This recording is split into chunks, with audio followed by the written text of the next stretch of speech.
Ted mad.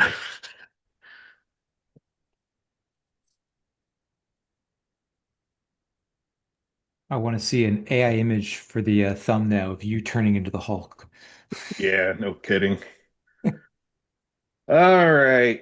I'm sorry, everyone. My uh, uh, licensing server for Cora SEO was under attack this morning.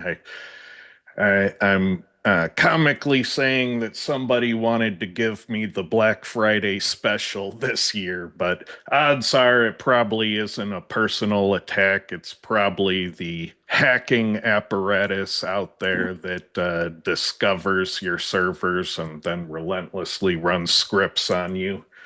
But it's back up and running. It's under control. No cause for alarm because I don't handle payment information. So you got to hack PayPal if you want that. And my customers don't have logins, so I don't have a customer account database. So if you hack my servers, really all you're doing is you're disrupting the software and gaining access to largely static HTML files. And there are nightly off server backups. So, worst case scenario, I burn the server and start up under a new server. But like I said, I don't think anybody is personally targeting me this time around. It looks like scripts because all the 56,000 hacking attempts were nonsense. So, all right. With that, uh, let me break out the chat here. And I want to share my screen because I know Madge really needs this for his year to work out. So let me share this. All right, desktop to share. All right. So Madge is not here at the moment. He was here earlier, but he is having the biggest Black Friday special he has ever offered. And the code is BF35, Black Friday 35% off. So if you like to get your press release credits at the lowest possible price for the season, now's your chance to save on the Magic PR press releases. So uh, keep in mind how many press releases you ran last year, what you paid for them, and then, check this out, see if it's the right deal for you. Guys, you have anything to add about your Magic PR credits? No, I mean it's a good deal. If you're looking at some of these higher quality press releases, you're looking at it for your link building stuff, it's the time to buy. If you know you're going to do these, monthly with your clients next year and you're going to need, however many you're going to need, if you got it in the budget, stock up on it now. And I've seen his the coverage he does. So a lot of PR releases will just, okay, you go to these, 100, 150, 250, however many PR places. But he's got a lot of little innovative things he does, kind of value adds. I believe it's at maybe some of the higher levels, some of the mid and higher levels, but it gets you a set of referring domains that you normally would not get. And you definitely wouldn't get it from other press releases. So I would strongly recommend folks check it out. Yeah, and Jeremy asks, any idea if we'll keep the credits from last year? I have two milling around. I know in the past he's said to reach out to him. He's not out to rip anyone off. I know he does have a limit, but if you need a little extra time on those, I would talk to Madge personally. He's a very reasonable person. So yeah, reach out to Madge and he'll probably take good care of you. All right. So let me stop the share.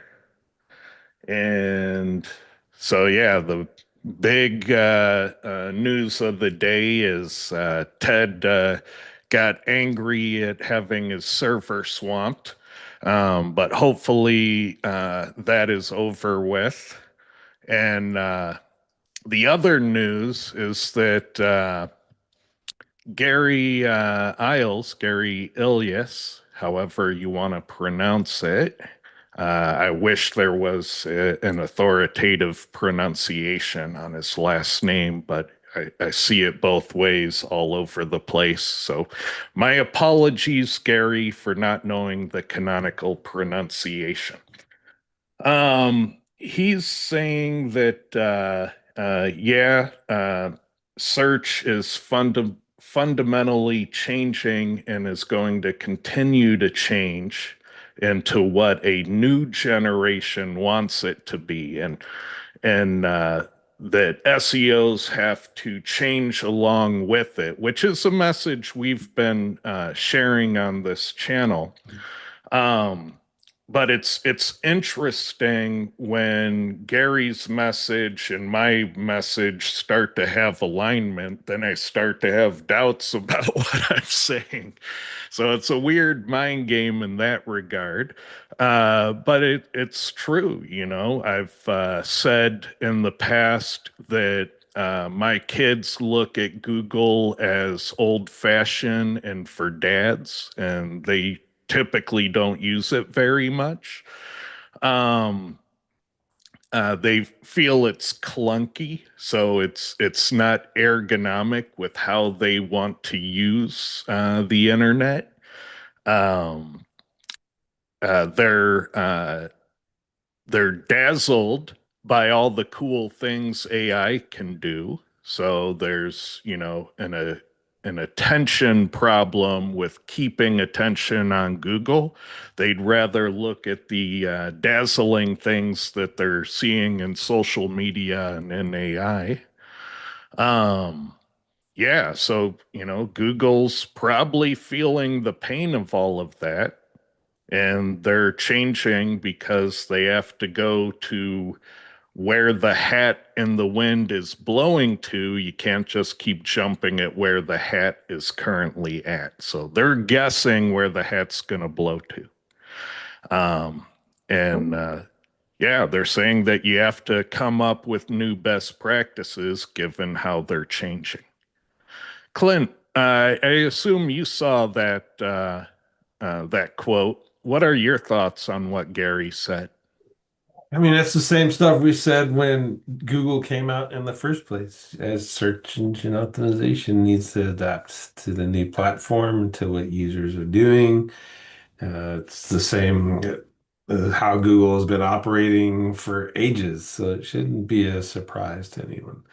Unfortunately, people are acting like it's a surprise to everyone, like, oh my God, it's to me, it's getting at this point over the top. Well, I kind of feel like there is an aspect that people could point out that would be truthful in that Google has not significantly updated how search works for years. Like they haven't fixed black hat stuff. They haven't done, you know, oh my God, this is totally different. This is like the first big change they've done in decades. And I think in that quote, he even commented on that. Like, he was like, this is the biggest change they've done in 20 years. Well, they haven't Um, had to change it. Fundamentally, their main goal was to provide information in response to people's questions. And now the only thing that's changed is that the users are looking for a different modal in which to get their answers. So it's you, you bring up the younger generation. They don't want to read. They want to see videos. They want to see a short, quick fume slam in your face. Here's the answer. The ultimate. That generation's the ultimate, and I want speed to answer and be damned if that answer is right or not. As long as I get speed to answer is kind of what they're settling for, in my opinion. So as marketers, how do you target essentially a younger generation when we got plenty of time to figure it out because they're all claiming that they're poor and they don't have jobs and they all live in their mom's basement. So we got time to figure it out before they get a wallet. But at the end of the day, how are you going to leverage their behavior to get your message in front of them in a timely manner, which has been marketing since the 1800s, right? Yeah, yeah, that's true. So, I'm gonna throw out something. And I was having I've had this conversation with a couple of people. I was talking to Charles about this the other day, and it's interesting when you think about this question in the context that I'm going to throw out there. You hear that, AEO is killing SEO. When you hear this shit all over and over and over again. And you see these, nice curves that show answer engine, users and, a number of queries and number of responses on all these platforms are going up, up, and up. So there's no denying that. But in the last 3 quarters, I have been looking for Google's search volume to go down, the number of users to go down. And each quarter, it continues to go up, up, and up. So if AEO is not currently eating into Google, then is it eating into social? Well, It's I YouTube or TikTok or whatever. I Or wonder, hold hang on one on. second. This is one piece. So the other piece of this is if it's not, are we just searching more across all fucking platforms? Well, here's my thought. Is that by forcing JavaScript, they also forced cookies. And by getting rid of num equals 100, well, of course, there's going to be more search volume. Um, so I'm wondering how much of that search volume growth is just fluff from the nature of their changes. Is it actually more people? Is it actually more people returning? Because I have doubts about that. It probably gives them the ability to put good numbers in their 10Q filings. I'd rather have to find 10 people that are going to search 100 pages than find 100 people that search one page. So you speak like that's a bad thing. To me, if let's say num equals 100, somehow vastly changed affected. I'm just picking on that one thing that you mentioned. Let's say that one thing changed the amount of page views that people are looking for. That's still good for publishers because they get to see more. They're actually searching through and seeing more results because they're not getting what they want on the first page, which from a publisher standpoint, that's awesome. For a Google standpoint, it kind of sucks because it means that your rip-off of all of our content to feed AI overviews isn't working as much as you think it is. But from a Google standpoint, also, okay, now you're looking at page one, two, three, and four, and I get all those instances to show you my ad. So now my impressions go up. Mhm. So you're speaking of it like it's some kind of bad, horrible thing. And to me, if I was a publisher, again, I'd rather have to get those 10 people to look at 10 pages than have to find 100 new people to look at one. So Well, if Yeah, you're doing pay-per-click under that and you're paying a KPM at all on some of their channels, and the opportunities could be KPM only misleading. applies to some of their channels. It's ad choice and it is display ad. yeah. Yep. We're talking about search. So, but this, Ted, if you think about this, if you're right, and it feels like it ought to be, but it had the data hasn't been there. If there's less users, there's less clicks on ads. So the only way that ad revenue keeps going up is either the CTR for the ads goes up, which we haven't seen that, or the cost goes up by much more than the offset of the people going down. So, and we haven't seen that, I don't think either. So, the only thing that has made sense to me is, we're just searching more, and if you think about what you do, like you're an exception, and we're all a little bit exceptional because we're in this space. Do you still search on Google? You don't. I I do. I don't. search on Google sometimes. I search on the LLMs sometimes.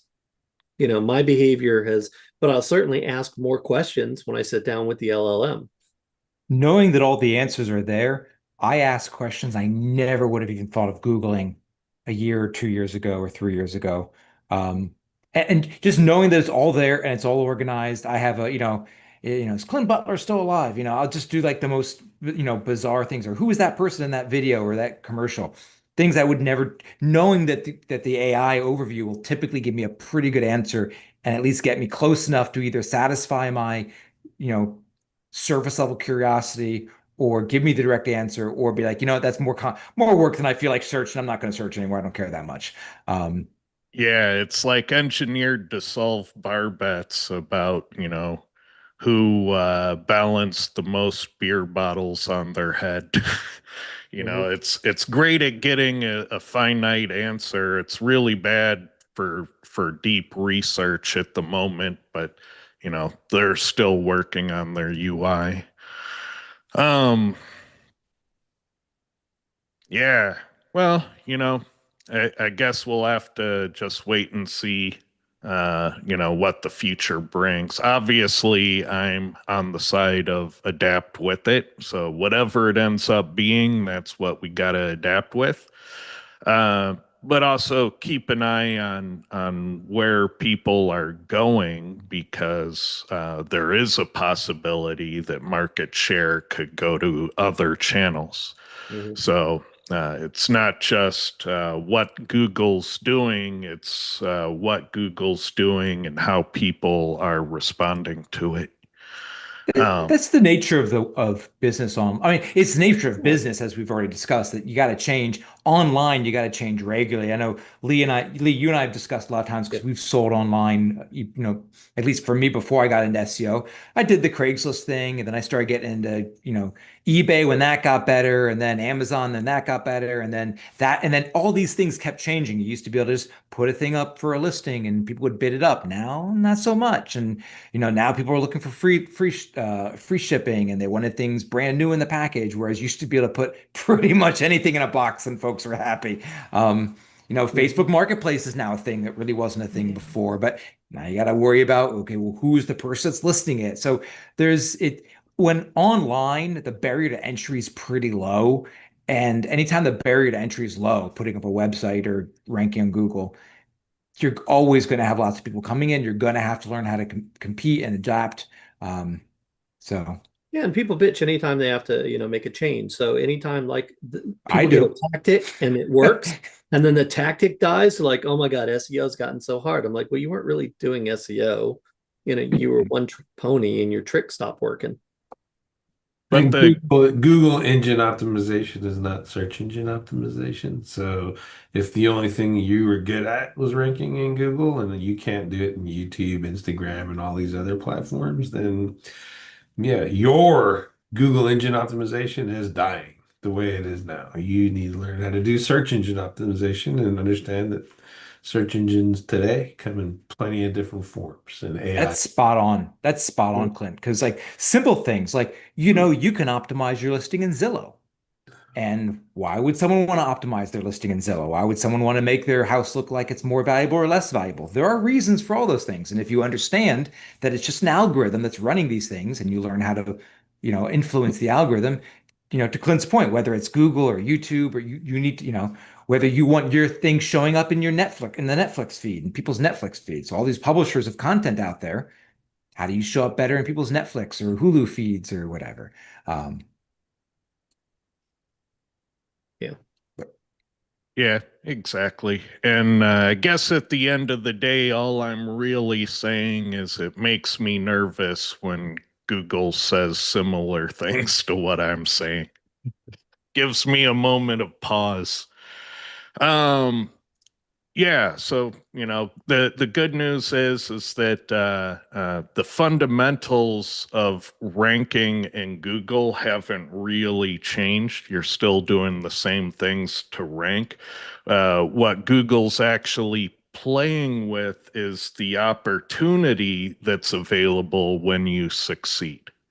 And so you want to look at the opportunities before you invest all that work to make sure that a keyword is worth winning. Can you actually get good placement above the fold, and how many user interactions away are you from your result being seen? Because if you're, three page events and a pagination event away, then that's a lot of work to be found. And so you want to look at all the user interactions in between running the search and seeing above the fold, which is the premium place to be, how many user interactions from there are you away?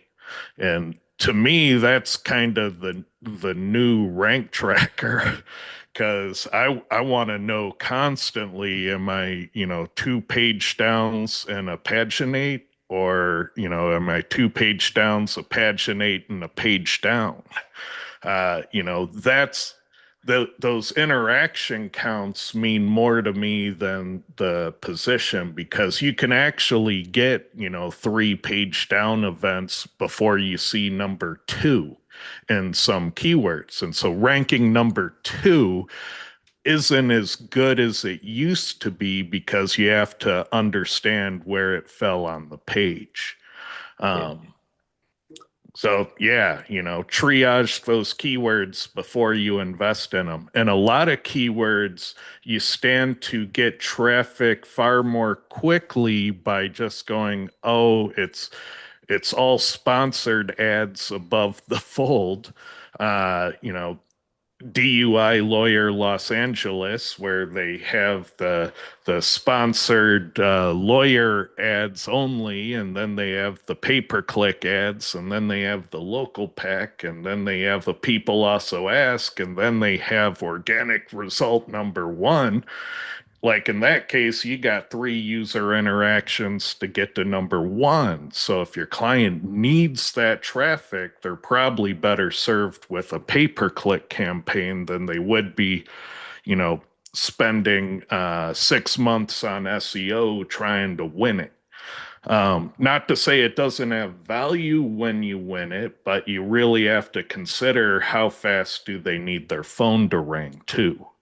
And so, if they need it to ring fast, if you need them to get leads fast to keep the engagement going, you might have to be managing multiple channels.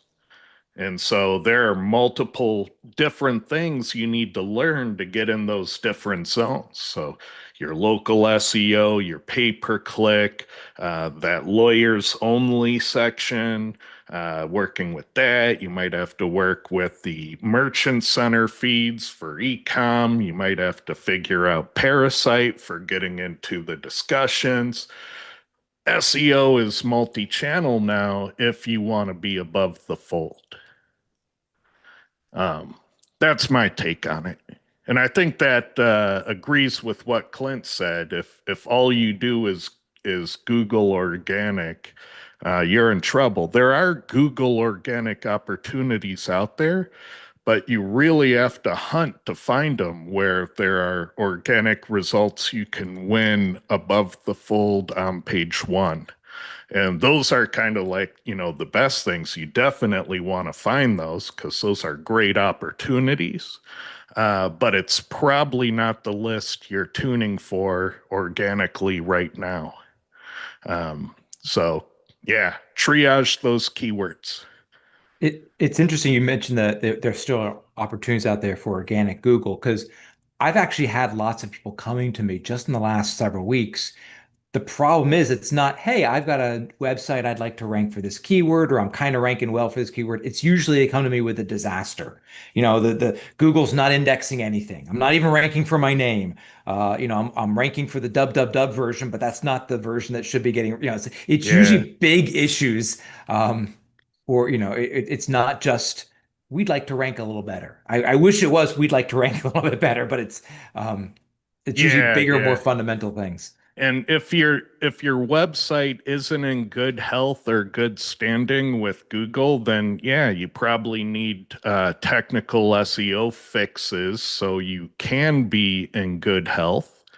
Then Google can actually consume your website and then you can deal with rankings. But yeah, if you're having technical issues, you have to solve those first. You can't work on rankings until you fix the technical SEO. And the work you do for technical SEO is totally different work than the work you do to rank the page. So it's for most SEOs, when they don't catch it, it ends up being a bonus project and it kills engagement. So it's really good to check for those up front, probably before you quote a price. All right.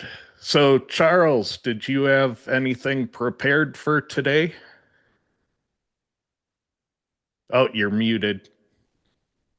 Okay, I sure do. So happy to present it if we want to see it today. Yeah, yeah. Yeah, yeah, Let's yeah. do a run through on it. I think this is a good topical subject for us. So give me a second.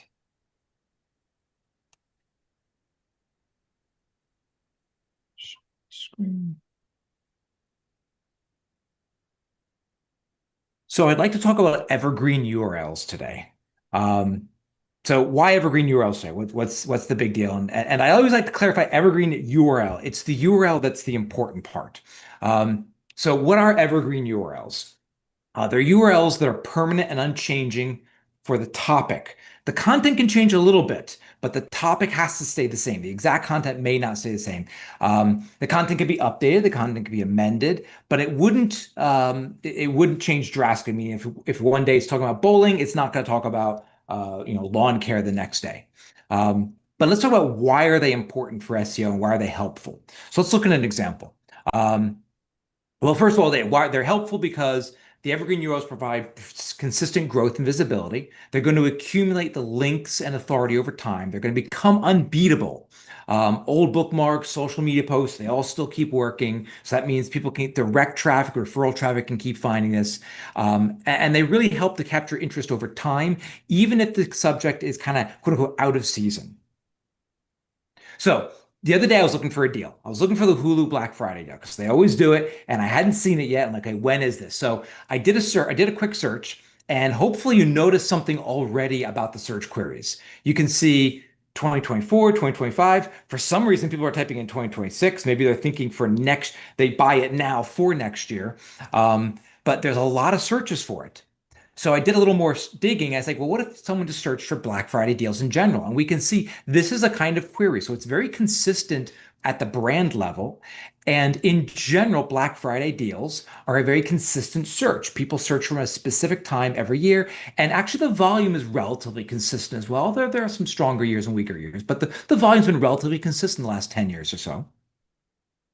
And here's an example, what I call this is a good example. I typed in Hulu Black Friday deal. Hulu ranked number one, which is great. Of course, Reddit's in there, and I love the top stories. So a bunch of people like USA Today and the local paper Asbury Park Press is writing about it. So good job, Google, stopping all these parasite SEO from news sources. Um, so yeah, they ranked number one. It's like this is exactly what they want. So you go to the page, and it's kind of just a landing page. It's Hulu Black Friday deal. They're telling you stay tuned. There was no deal yet. There's nothing ready. So this is great. But my first thought is, okay, could you make this better? I like it that you can share this. There's a little share button. There's a little link button. Personally, I would suggest you should have all the share buttons, Twitter, X, Facebook, Instagram. You should have all those with the actual icons with colors there. So let people know they can share it. Make it easier for people to share. I would recommend when you have a page like this, if there's nothing happening on it, why not do an email sign up? Why not do a notification? Like there's ways to capture users on a page like this. But fundamentally, they have a page, they have a URL that's dedicated to their Black Friday deal. Let's look at a poor example. So I typed in Netflix Black Friday deal. They don't have a page for it. They do rank. They don't rank. They'd rank what number two. So they're behind an AIO. They're behind a Reddit. Reddit thread. And if you look at the URL, you may or may not be able to see the URL. It's just their sign up URL. So Google's just saying, oh, you're looking for a Netflix Black Friday deal. I'll give you the Netflix sign up page. So they're kind of throwing Netflix a lifeline. But here's a great example where Netflix shows up at the bottom, whereas Hulu showed up the very top above everything else, even above Reddit, because they had an optimized page that was very specific. And then let's look at an even worse example, stars. So I had to dig a little bit because honestly, most brands have started figuring this out. But when you typed in stars Black Friday deal, they don't have a page.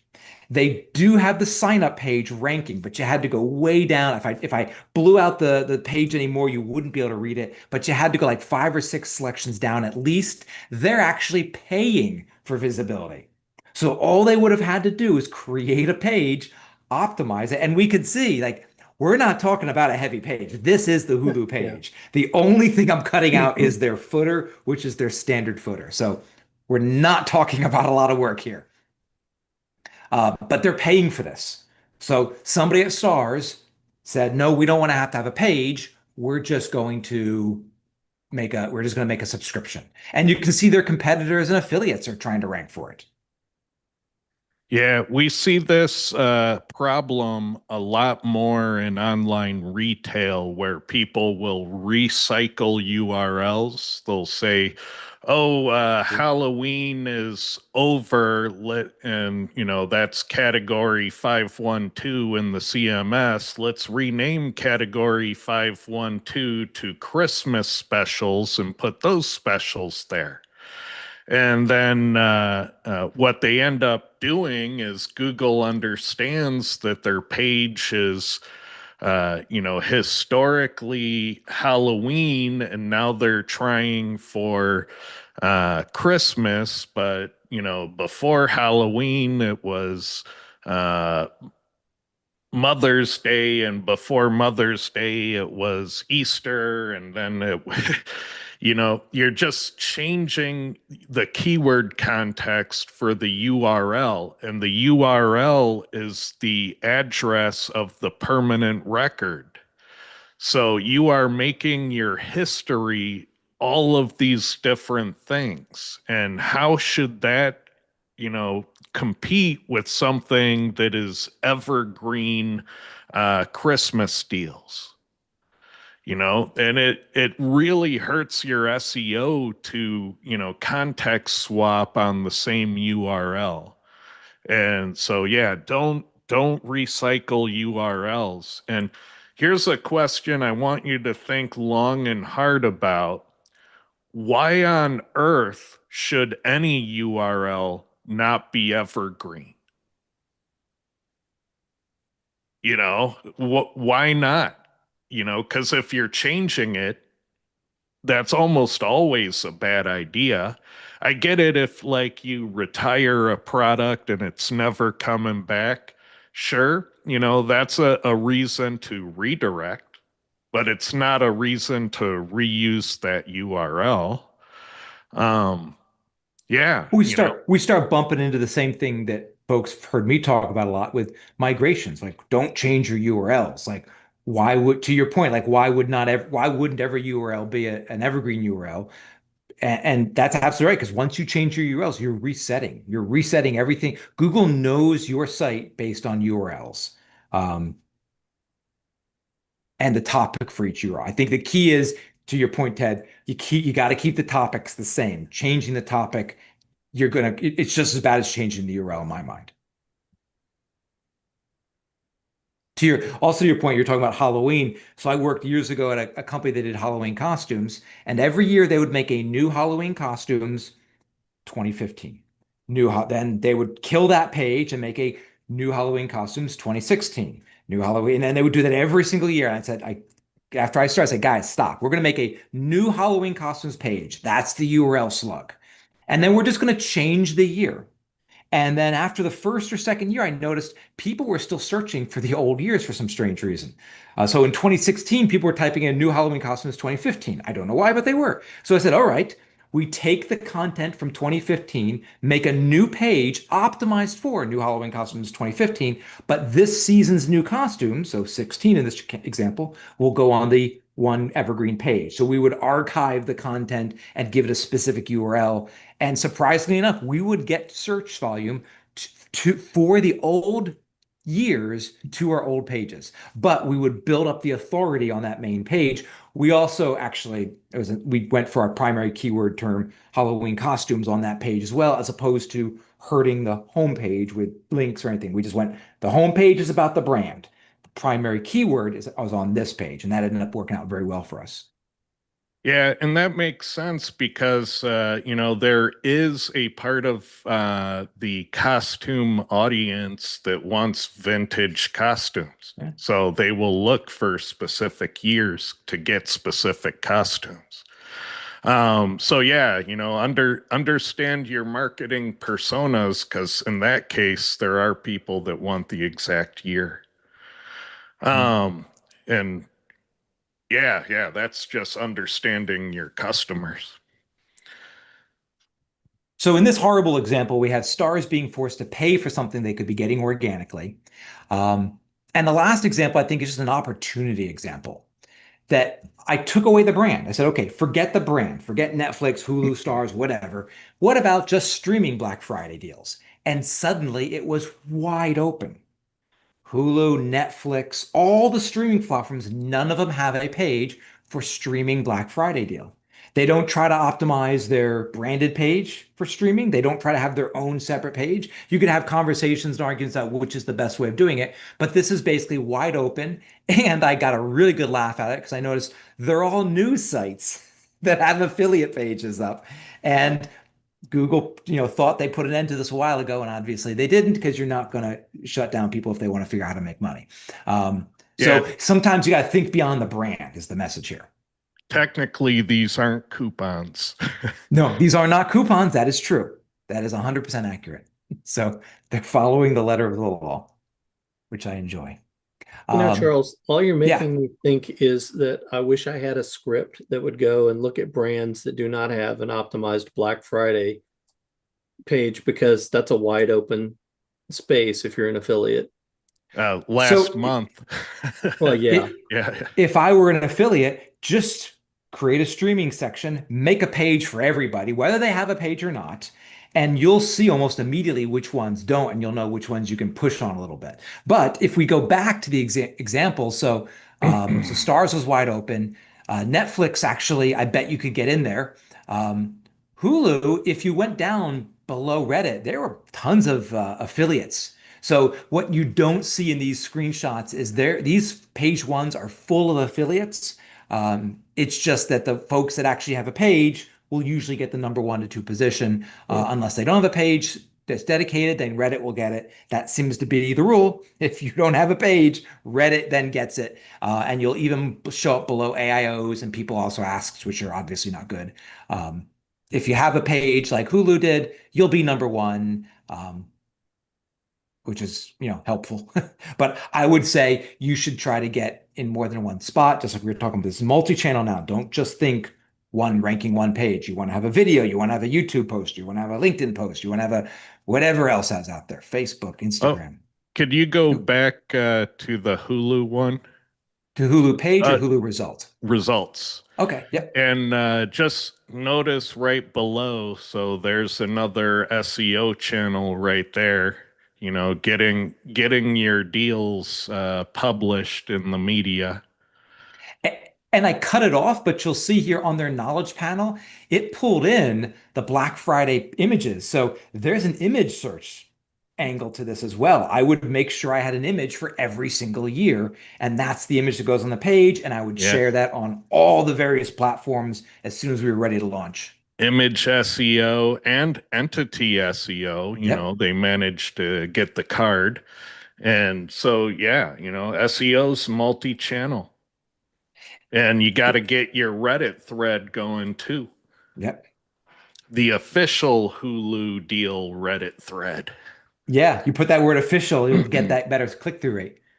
And now I'm thinking a little gray and a little dark. You'll see here it has a down here. I cut it off. I'm assuming this is films produced by Hulu. What if Hulu made a Black Friday ad and put it as part of their catalog? Yeah, Would yeah, Google rank coming. it? They might. They might just rank their ad. Yeah, coming in January. You know. Yeah. But there was a whole, when I was working with Fox, there was I learned quite a bit about this feed, and that was quite interesting. That there is a, you provide a feed, there is optimization, there is, again, just like we said, multi-channels. There's ways of showing up in as many places as possible. But again, the page doesn't have to be complicated. This is a very basic page. I got a million and one things you could do to make it better, but it was it's a decent page. And I Yeah. also noticed that this date always changed depending on when I went in there. So kudos to whoever on Hulu did that. Good job. Yeah, and existence of the page is a very good start. Yes, step one, especially when you're dealing with, and that's one of my takeaways. This works great with medium enterprise sites. Like your Hulu, just make a page. You'll be fine. You don't even have to do, we saw it didn't even have to be a good page. Just make a page. Now any website, any size website can take advantage of it. I'd strongly recommend that. But if you are a medium, large, or enterprise site, you would be insane not to do it. And to Lee's point, if you are a large or enterprise site and you don't do it, affiliates, there's your opportunity because we already know that you can slide in there relatively easily and think multi-channel, make a Reddit thread, make image SEO, do the whole, do a press release. Maybe you can get in the news. Target brand and non-brand terms. So everyone's covering their brand very well. No one's covering non-brand. So there's a huge opportunity out there.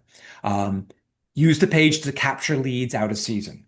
No one's trying to capture leads. Capture leads. Leads are valuable. Get people on your email list. Get people coming over to your social accounts. That's super powerful because now they're your customers. Now you're not relying on them searching and finding you.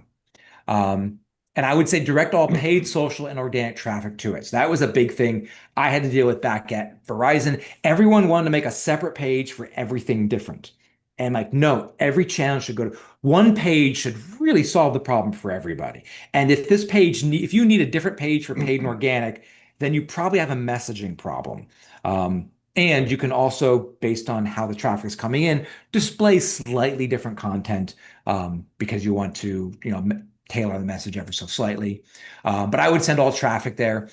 In season, don't just forget about in season, meaning when you're in the season, when it's around Black Friday, make sure you have navigational links to this page. Make sure that there's internal search. If someone does internal search, can you at least bring the page up top to your internal search? If not, automatically send them to that page because you'll see a lot of opportunity, a lot of organic opportunity when you look at your organic search. You can see what should be in navigational links and make sure it's easy for people to find this. You're going to have a lot of folks who are going to go right to your Hulu page and say, where's the Black Friday deal?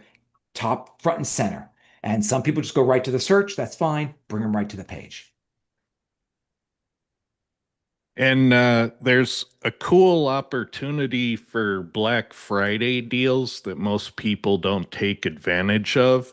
You can really drive after the fact FOMO for people who missed out on the deal by tapering your Black Friday pricing back to normal.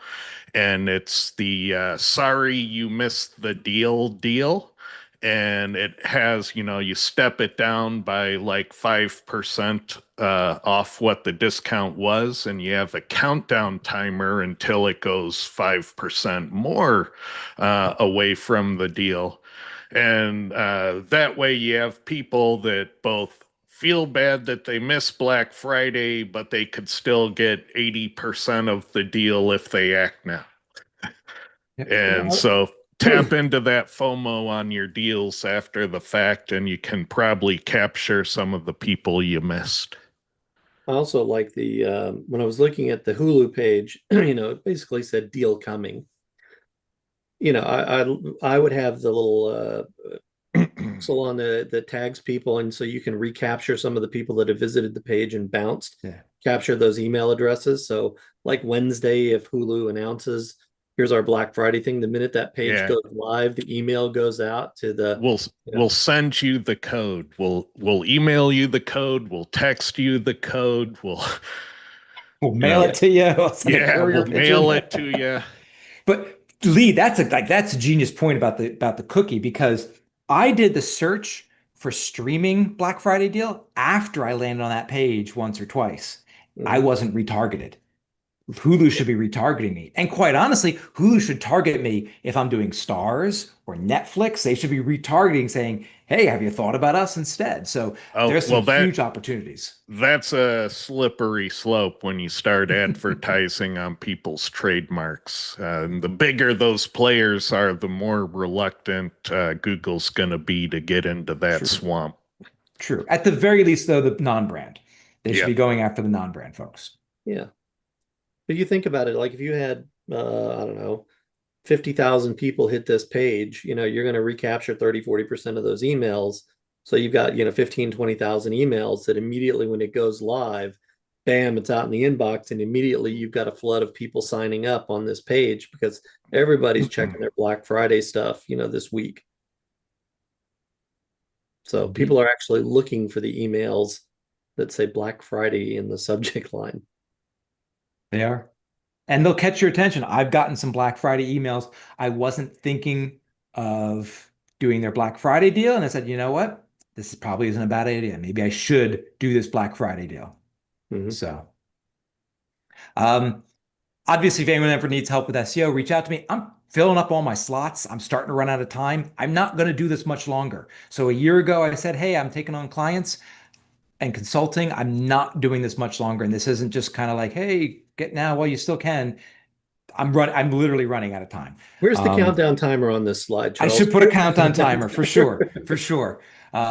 Yeah, definitely for sure. If anyone wants to hear me speak, I will be speaking at a bunch of cool conferences, SEO Rockstars in January. It's down in Dallas. Definitely recommend you head down there. Agency Fast Track, you can use my coupon. I'm not sure if there's any VIPs still open, but I do know there's still some slots open. So, whether you use my coupon code or not, if you use my coupon code, you save a couple bucks, a couple $100 actually. So it's worth it. And last but not least, on the subject of Black Friday deals, and hey, I know that guy on that picture. There is a Black Friday deal going right now for spring training. It's closing on Friday, I think. Clint, correct me if I'm wrong. But it's 30% off. That is a steal of a deal. And if you don't get this Black Friday deal, then you're just going to have to use my affiliate link and help me make money. So, And so I recommend you use this. I'll warn you right now as we get closer and closer to SEO spring training and we learn more and more about what these speakers are going to talk about, the FOMO gets real. So Yes. just remember last year, just remember the year before, just remember how fast they sold out on the VIPs. And just remember, they don't want to do live streaming, so that probably isn't going to happen. Don't know for sure, but they've been reluctant in the past. So keep in mind that the FOMO is real on these conferences. And another little note that I always joke if you want to come hear me speak. I know for a fact I'll let everybody kind of pitch it on their own, but I know Ted's talking at a couple of these things. I know Lee is. I know Clint is. So, there's a good lineup. I can, I'll let everybody talk about when they're talking, but I've seen their pictures on the other in the speaker page, and I know that there's some other great people speaking, present company included. All right, let's take a look at the questions. All right, let's see here. Let me go to live chat. Not a lot here. Um, let's see. So Jeremy believes it's Ilyish uh, for the pronunciation earlier. So that's a third one. I was watching Tim Solo's podcast, and he said we can 301 redirect all the hallucinated links AI generates when we ask about our website. Does that really make sense? It could be if there's a reliable user agent string or a refer URL. So if that's the case, then yeah, you should be able to see that. I did notice that there are people that had started using my theorized approach of getting AI to learn your URLs with a UTM tracking code. And so I've started seeing some places deploying that. So when you click on those links and ChatGPT and where else they're coming in with the tracking code for the LLM that they went through. So I'm starting to see that have traction out there. So I'm watching that to see what emerges as best practices for that. But it looks like they're looking for the various bots. And when those bots visit, they add the tracking code to all URLs on the site so that those bots see those and learn them. And then they have the attribution. Um, let's see. It's probably a good thing that you're saying similar things to Google. You don't have to disagree. Yeah, it's just not normal. So, it makes me think, is my stance right? Yeah. So, it gives me pause is all I'm saying. Doesn't It's happen it's every day. it's like when so everybody lives on a block or something where they have kind of the crazy person down the street, and you see them put up a political sign that agrees with you, and it starts making you question your own belief systems. Hmm. Yeah. So Ted's going, what am I missing? What am I Yeah. missing? And uh, he also says there's plenty of reasons to have a page die, even if it isn't an ecom product. True. It's not feasible to ask an organization to keep a website plan that never changes URLs. Well, I think it's reasonable to ask it because they're shooting themselves in the foot, especially when they do it en masse. At a minimum, they should at least understand the price they're going to pay for doing it every 2 years. Yeah, Um, that's the key. I'm sorry, I have to say this because I hear things like this, I knew and it was it's coming. like Lee knew this was coming. Like it's not fe I get the so Jeremy, I get your points. Like, look, you got to change things occasionally. You got to delete things occasionally. I totally get it. I'm right. Yeah, I'm there with you. But I've gotten the pushback so many times from, oh, that's not feasible, or you can't do it this way or that way. And it's like, look, if you're going to change things, understand, like Ted said, there's a price to be paid. And are you prepared to pay the price? Do they understand that there's a price to pay? Because a lot of folks and a lot of organizations don't realize, oh, wait, if I change my URLs, I can hurt my SEO. I didn't even know that was a thing. And you can say, yep, you can lose 50+% of your traffic by doing massive changes. So the key is always, I agree, yeah, sometimes things just have to change. I've had organizations say, look, Charles, we can't keep these URLs the same. I always push back though, and I always say, are you sure? Are you saying that it's not technically possible, or are you saying it's more work than you want to do?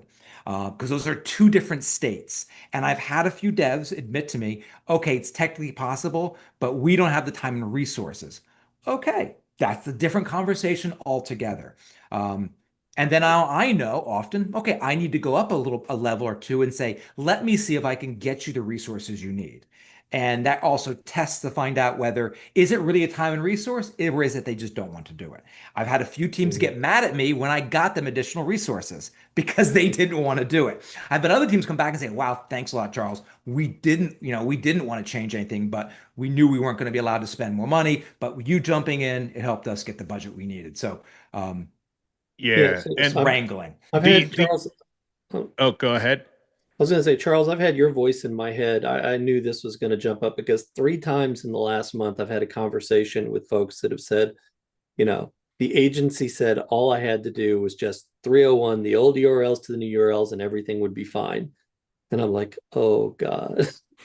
I'm sure that's what the agency told MSNBC couple months ago when they did their migration MS Now. And, for those of you who don't know what I'm talking about, look at last week's episode where I reviewed their migration and it was not as clean as all you have to do is this. We'll Because the check in problem in is a couple of weeks. Checking in a yeah, couple of weeks. We'll do the we'll follow checking up. we'll be checking back for sure. The problem is Yeah. once an agent says all you have to do is this, they're already phoning it in. They're not they're not looking at details. They're not trying to figure out what is the best way of doing it. They're just saying, "Oh, just do this and move on." It's like just add a title tag and move on. And it's like, no, there's more to it than that. And I think Jeremy actually agrees with us. I'm just nitpicking the wording where he said it's not feasible to ask an organization. I think it's totally feasible to ask. It's not feasible to control what they do. Yeah, I, And I that's agree. I his think point. Jeremy is saying the same thing as us. Yeah, He yeah. used the word "it's not feasible to dot dot dot," and that's a trigger word for me because I've heard that so many times. Let's see. I showed the client the equity that is attached to the URL in Search Console, and I asked them if they still want to change it and create a liability. Yeah, as long as they know what trap they're walking into, it's the client's choice at the end of the day. They're going to do what they want to do. Just make sure they're aware of what's on the table, and then it's their call. Yeah, I would always do that, especially when I communicate upwards. I'd say, look, here's the downside to doing something, whatever it is, whether it's a migration or something else. Here's the downside. Here's the SEO downside. And I've had some people come and say, Charles, you're absolutely right. That's not good for SEO, but there's a business reason. And they usually explain, here's the business reason. And it would be more expensive, believe it or not, for them to follow my plan. It's better to lose 10% of their traffic or lose a little opportunity cost than it is to do something else. It's like, hey, that's the business decision. As long as the business is going into it eyes wide open, then that's the decision. That's, as an SEO, then it's my job as an SEO. I'm just there to support him as best as possible. Yeah, and as an SEO or as an employee, you can go insane trying to get companies to do the right thing. So you really got to pick your battles, and really the best you can ever do in an organization is get the ideas and the information to the table for consideration. But once they the trigger on a decision, I mean, you just got to try to help them do their best with that path now. And so if you get too invested on do the right thing as I see it, it's going to be hard to have a long-term existence there. So just, you got to be part of the team if you're wanting to be part of a team. And so just keep that in mind. All right. Clint, Lee, anything you want to announce for Black Friday?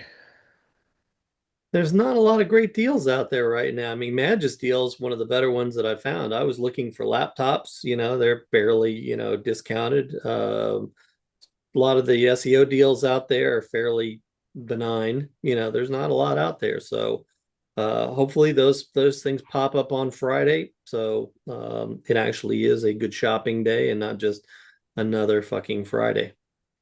Yeah, a lot of people are looking early for their Black Friday deals. So hopefully, if you have a Black Friday deal, you have it live already because I think a lot of people are going to have limited budgets this year. So try to be the first deals accepted, not the last.